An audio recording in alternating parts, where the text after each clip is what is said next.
All right, we got a green light. We're going to be talking about the culture war. We're going into the meme war Monday. Let's do this.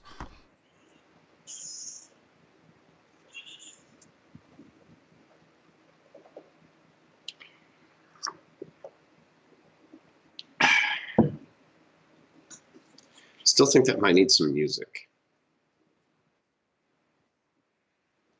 It would be less long if there was music. I mean, perception-wise. All right. So, Baby Yoda isn't exactly a Molotov cocktail lobbed into the meme war, but he's shown enough spreading out. We see him all over the place. Um, and there's been some really cute stuff done with Baby Yoda. Now, it's not so much that Baby Yoda's a meme that we're going to be talking about this morning. It's more kind of everything around why that's the case. Yep, Baby Yoda. Yep. Oh, thanks. Gavin is suggesting we get music that isn't copyrighted. That's actually easier than you think, but appreciate it, sir. Yeah, I've got I've got access to thousands and thousands of songs that are copyrighted, but to which I own a perpetual license. That's just part of this business. So, spoilers for anybody that hasn't seen The Mandalorian. Yeah, this is your spoiler alert. We Yeah, we will be holding no bars. right. So, Baby Yoda is from the TV show The Mandalorian, and there's a lot going on there. The first In, thing is that despite the deep suck that has been the rest of Disney's soiree into the Star Wars universe, The Mandalorian is actually quite good. yes, and let me be clear. It's not even that I think The Mandalorian is the greatest TV show of all time. It's But not, it's pretty good. but it's good. It's fun. And the whole premise of the show is that somehow the stone cold killer, the Mandalorian, and Baby Yoda here end up forming some kind of a bond, and they go on like sort of Western style adventures together. There's yeah, that's funny. Boomer. Okay. Hey, Baby Yoda's second word is technically his first word, right? Oh yeah, Gavin, the beeping was my coffee pot telling me that it's done making coffee. Anyway, so with regard to Baby Yoda, the Mandalorian, and all that, Kathleen Kennedy, that absolute gem of a person that some genius decided, you know, we paid George Lucas $4 billion for all this Star Wars stuff, and we're going to put her in charge of it. She's basically the Kevin Feige of Star Wars, and she's just done a terrible job. All the stuff with the Force is female and blah blah blah blah blah. Uh, it's uh, it's been pretty frustrating. It's why the Last Jedi was so awful. Like, man, bad. Now it's been theorized that there is this thing called Star Wars fatigue. Because if you think back just a few years, Disney's plan was to release at least one Star Wars movie a year for basically ever. Yeah. It's There's what going to be sequel, spin-off, sequel, spin-off, sequel, spin-off. right. That's what Rogue One and Solo and all that were. And while I haven't seen Solo, I'm just not terribly interested in it. Rogue One is okay. Like the third act of the movie is amazing, but it's kind of convoluted to get there. And so it was theorized that there's this whole thing about, well, Star Wars fatigue. What made Star Wars special is that there was so little Star Wars to come out. And The Mandalorian proves no, it's not that there's Star Wars fatigue. It's that I just don't want to get punched in the face by your ovaries every time somebody Right. snaps When on I a when I buy lightsaber. a ticket to see a Star Wars movie, I'm going to see Star Wars, not The View. Right. I mean, it's right there in the title, Star Wars. You think there's going to be a you think there's going to be a ship battle? Well, gosh, I hope so. It's called Star Wars. But then you got the Mandalorian. Um, well, we don't know that. Our viewer is pointing out that it doesn't make any sense and tie into the storyline. We don't know exactly when and how it ties in yet. And this is an entirely sideways story. And since the very first thing Disney did when they bought the Star Wars license on the whole was they threw away all of the extended universe stuff and said it is now no longer canon. And then, a couple of weeks ago, Kathleen Kennedy. See, because what's happening here is the Rise of Skywalker is coming out, and the people at Disney have got to be nervous because they know they just pissed the fan base right off with the Last Jedi for a whole bunch of reasons, and now they're trying to hedge their bets. Now, the Rise of Skywalker needs to make $1 billion. It just needs to, and I don't think it's gonna. And so they're already laying the groundwork for excuses on the front end. And I think they kind of learned their lesson from The Last Jedi. So you can't blame people for having a penis, and that's why this movie won't work. And Kathleen Kennedy just said such an exceedingly stupid thing in an interview where she said, well, Star Wars movies are tough. Marvel, Marvel can just pick some of the most popular comic book storylines and repurpose them for movie format. Well, we don't have hundreds and hundreds of books and comic books and whatever to draw from, which of course isn't true. There is so much In supplemental fact, it's Star Wars. 180 degrees the other way. It's Yeah, literally the opposite of what is true.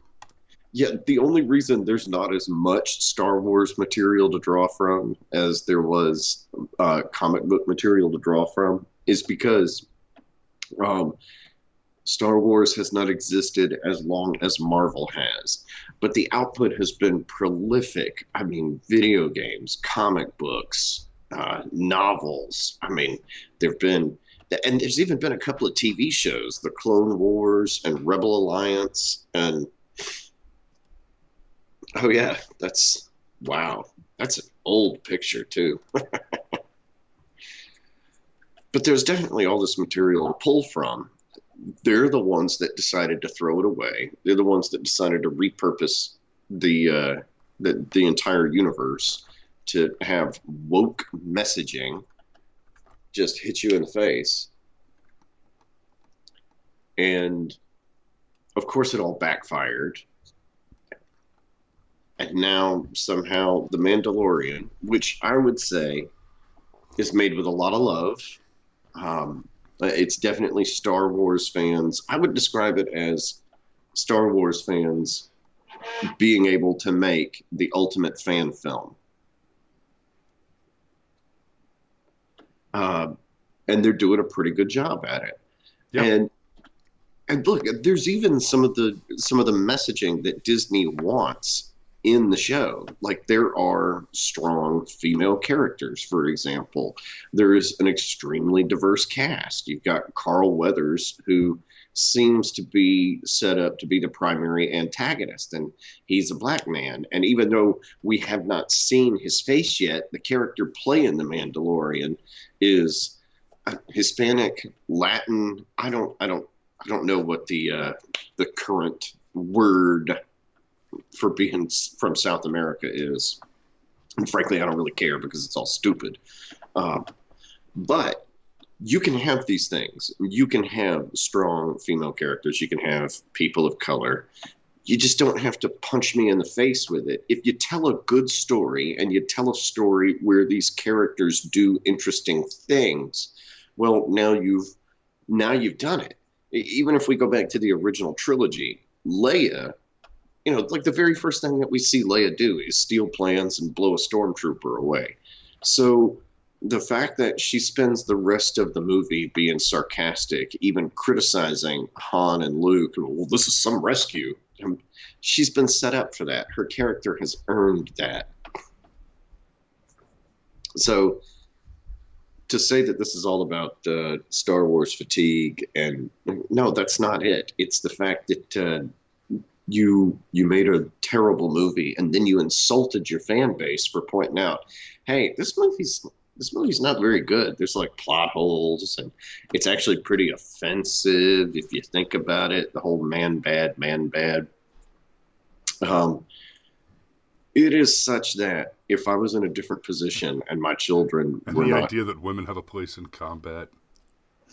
well, I mean, only if they have pink hair and wear prom dresses and talk down to their top soldiers in front of everyone else.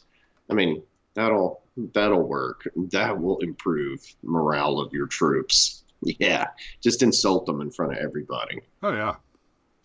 Oh yeah, disregarding the uniform and then berating your officers in front of their subordinates. Yeah. That's a great way to make friends and influence people. Yeah, it's almost like the fact that Poe did the whole mutiny thing was her fault for being a shitty commander. I don't know, but that's just me being a misogynist. Well, when your commander is making such large mistakes that it's causing enormous casualties to occur, it is your responsibility to either report that up the chain and get it unfucked, or to fix it. Yeah, and to be fair, that's all Poe was trying to do was to fix it. And so, the rise of Skywalker. There's a problem with the rise of Skywalker, and it's why we kind of chatted around this, and why Disney and J.J. Abrams and Kathleen Kennedy and everybody are going ahead and trying to lay out excuses on the front end. Hey, Chris, are you going to go see The Rise of Skywalker on opening weekend? No. So I want to be clear. As a full-blown nerd, I mean Magic the Gathering, Dungeons and Dragons, every video game ever, like nerd. Like, the guys, you don't know this, but like Chris has got a shelf in his basement behind him that's actually got collector's edition graphic novels on it. No, that's So upstairs. This bookshelf is mostly philosophy and my 100-year-old dictionaries. Um, but yeah, you're talking to somebody who's actually read Magic the Gathering novels. Not a lot of them. I didn't find they weren't great. Read the Wheel of Time. Um, I've read a couple of Star Wars novels. Terry Pratchett. Uh, and and hey, some of my favorite reads are hard science fiction. Heinlein, Asimov, that kind of stuff. I've read the Ring World. I've read frickin' Stranger to Strangeland. I'm one of the few people that you might run into on the street that's actually read The Cat Who Walks Through Walls. so you're a big giant nerd, but you're not excited to go see a Star Wars movie, the one that is supposedly the one that it's going to be the most epic of them all, that's going to tie the prequels and the sequels and all of that together and put a nice bow on top of it. That you're not interested in that? Yeah, I've watched the Lord of the Rings trilogy, the extended edition, the big, 15 hours straight for one cinematic experience. Yeah, every movie's 4.5 hours More long. than once. More than once. Yeah, that's and I make movies. I mean, it's what I do. And yeah, the new Star Wars movie. Nope. I'm Disney. I'm not going to give you money to punch my dick anymore.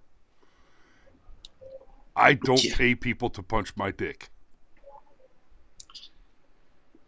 Now, to be fair, I'm still going to go and I'm still going to take my kids because a couple of my kids have made it very clear that they want to go. And I'm torn on this because obviously I would like to take a hard ethical stand and just say no. But at the same time, my kids they want to go see a Star Wars movie, and that's one of those, once in a lifetime things. And then of course all their friends will be talking about it on Monday morning, and they won't be able to participate in the conversation and all that. And I get it. I get it. But Well, so here's the thing about boycotting a movie. I'm not boycotting the Star Wars movie. I'm just not going to see it. Um, if if I was gonna if I was going to avoid movies based on the political opinions of the people involved in the movie, I would rapidly run out of movies to watch because Hollywood is dominated, absolutely dominated by the worst people. communists, Communists, feminists, same thing. just the worst people. It but it's unfortunately true that that bad people are in great movies. Gangs of New York. You know, Leonardo DiCaprio can suck on my carbon footprint with his private jet setting shit while he preaches about global warming. So buy a Tesla or something, Asperger, and stop being, an Asperger. But the movie was freaking excellent. Gangs of New York, brilliant film. Don't ever make that noise again. I'll never make that noise again. But yeah, I mean, if I was going to boycott every movie that was bad political messaging, so on and so forth, I loved the Mad Max Beyond. I almost said Beyond Thunderdome. It's way beyond It's Thunderdome. way beyond Thunderdome. Fury Road. Yeah, and that movie's so feminine. Like the joke about Mad Max saying Oh no, Furiosa there's Road. nothing feminine about that movie. Feminist. Big difference. Feminism is the opposite of femininity. Right. Excuse me. Thank you for correcting my language. Feminists are men with vaginas. And meanwhile, Star Wars is so much likely to implode in on itself. I actually think the process has begun. Can you flip over to that article Yeah. and just touch on it real quick before we I'll get there. I click? know I have it. There it is. And okay, that's an unfortunate picture. Well, I mean, they picked it on purpose. She's I given know. this kind of that she's supposed to be. There's something wrong with what she said, so we're going to show you a nice awkward picture of her, so you make that association. Like, it's, I mean, it's propaganda. And I'm not even saying that propaganda in and of itself is a bad thing, but you should be aware of it and how Yep. often it happens. But long story short, Daisy Ridley was asked a question along the lines of, "Hey, does your privilege help you deal with all the fame that suddenly came your way?" And Daisy Ridley was like, "What? No, I don't. What are you even talking The question about?" doesn't make sense. Um, and apparently, she was being compared to John Boyega, Finn, and That's the she, black guy. yeah, Just exactly. And for you. apparently she said something like that they did have similar experiences growing up and getting into the acting business and whatnot, so she just doesn't feel like she has this big giant advantage over him. And then what's really funny is you get toward the bottom of this article here and they talk about, well, her parents did this and sent her to private school. It's like, whoa, hold up. Are you actually admitting that a strong nuclear family is the best thing for a child? Okay, you know what? I'll give you your privilege. I'll accept it point blank. But what I need in return is the nuclear family is the desirable unit. I'll make that compromise. Are you ready to make that compromise? Well, here's my question. Let's just go ahead and concede, okay, she had privilege because of her nuclear family, wealth that was amassed by her forebears access to yada yada yada yada. So what? Aren't you Yeah, going to acknowledge your privilege? you mean What? acknowledge the fact that my parents worked hard and managed to be above average in most metrics? Because That's what you wanted, because what you want me to do when you're talking about this privilege bullshit, what you want me to do is you want me to accede to your proposition that a person is not special, that anybody can achieve whatever anybody else has achieved if they X, if they Y, if they Z. What you what you want me to say is that, well, I could totally be in Mr. Universe if I worked out every day and took steroids and ate 15 steaks for breakfast. Anybody could do it. Okay, but here's a point. You didn't. yeah, and even if you did, there's no guarantee. Like I'm a relatively short guy, especially when compared to somebody like Chris. Um, no matter how hard I work, I was probably never going to be a basketball player.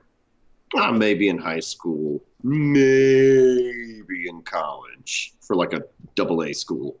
But no, I was never going to play for like North Carolina, much less in the NBA. I just don't have a lot of the natural gifts that you need to have in order to play. And that's fine, because I've You mean got like plenty of getting the natural. cookies off the top of the fridge? Dude, I can do that. I just need a step stool.